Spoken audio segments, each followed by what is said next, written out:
సంక్రాంతికి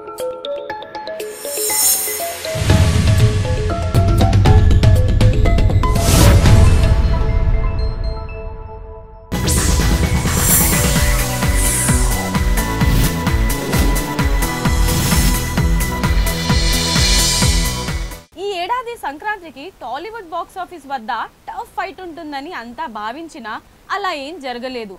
ఇక అప్పుడే ఫిబ్రవరి మిడిల్ కి వచ్చేసాము. ఇప్పుడు ఒకే ఒక్క రిలీజ్ పై బజ్ ఉంది.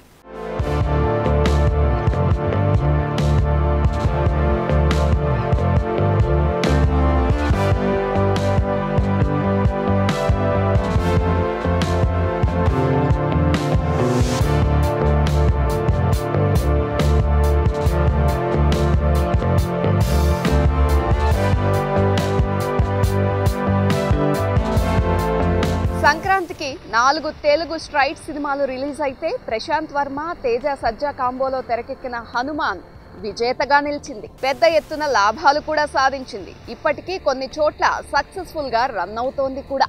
కింగ్ నాగార్జున ఎప్పటిలాగే సంక్రాంతికి వచ్చి నా సామిరంగా అంటూ మంచి వసూళ్లు సాధించారు. ఇక మహేష్ బాబు నటించిన గుంటూరు కారం మూవీ మిక్స్డ్ టాక్ సంపాదించిన టాక్ తో అస్సలు సంబంధం లేకుండా 250 కోట్లకు పైగా వసూళ్లను రాబట్టింది. విక్టరీ వెంకటేష్ నటించిన సైంధవ్ చిత్రం మాత్రం డిజాస్టర్ గా మిగిలిపోయింది. అయితే సంక్రాంతి తర్వాత 2 వారాల్లో కొత్త సినిమాల ఊసే లేదు. హనుమాన్ తన హవాతో దూసుకుపోయింది. ఇప్పటికీ దూసుకుపోతోంది అని చెప్పాలి. జనవరి మాసం అలా గడిచింది.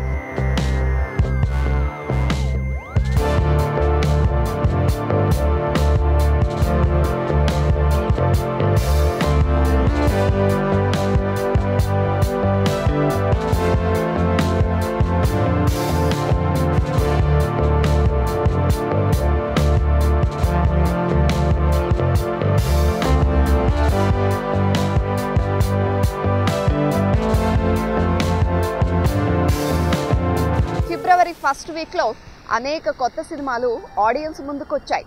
వాటిలో కలర్ ఫోటో ఫేమ్ సుహాస్ నటించిన అంబాజీపేట మ్యారేజ్ బ్యాండ్ సినిమా మాత్రమే ఆకట్టుకుంది. కానీ మిగతా చిన్న చిత్రాలు ఏవి అలరించలేదు. ఇప్పుడు 2వ వారంలో మూవీ లవర్స్ ముందుకి 4 చిత్రాలు వచ్చాయి. అందులో 2 స్ట్రైట్ సినిమాలు అయితే 2 డబ్బింగ్ సినిమాలు వచ్చాయి.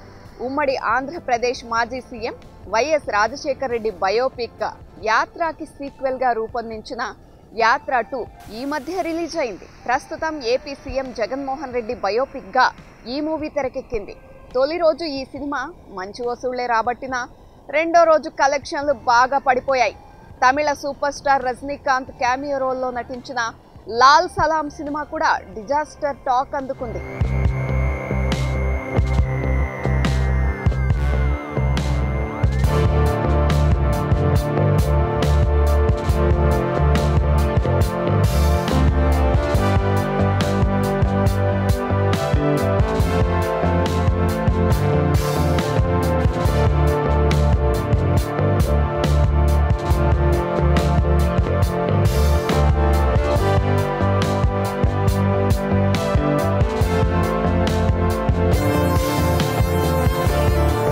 మాస్ మహారాజా రవితేజ నటించిన ఈగల్ మూవీ డీసెంట్ టాకే దక్కించుకుంది.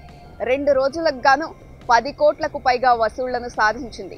వీకెండ్లో ఈ సినిమా కలెక్షన్లు పెరిగే అవకాశం ఉందని ట్రేడ్ పండితులు చెబుతున్నారు. మిగతా 3 సినిమాలకు వచ్చిన టాక్ ఈ మూవీకి ప్లస్ పాయింట్ అయింది. అయితే వీకెండ్ అయిపోయాక బాక్స్ ఆఫీస్ వద్ద ఈగల్ తప్ప మిగతా సినిమాల సందడి కనపడదు. దీంతో అందరి దృష్టి యంగ్ హీరో సందీప్ కిషన్ ఊరు పేరు భైరవకోనపై పడింది. ఇది మంచి బజ్ క్రియేట్ చేస్తోంది. ఫిబ్రవరి 16న ఈ సినిమా రిలీజ్ కాబోతోంది. అవుట్పుట్ పై నమ్మకంతో 2 రోజుల ముందు నుండే ప్రీమియర్స్ వేస్తున్నారు మేకర్స్. మరి ఈ మూవీ రిజల్ట్ ఎలా ఉంటుందో చూడాలి.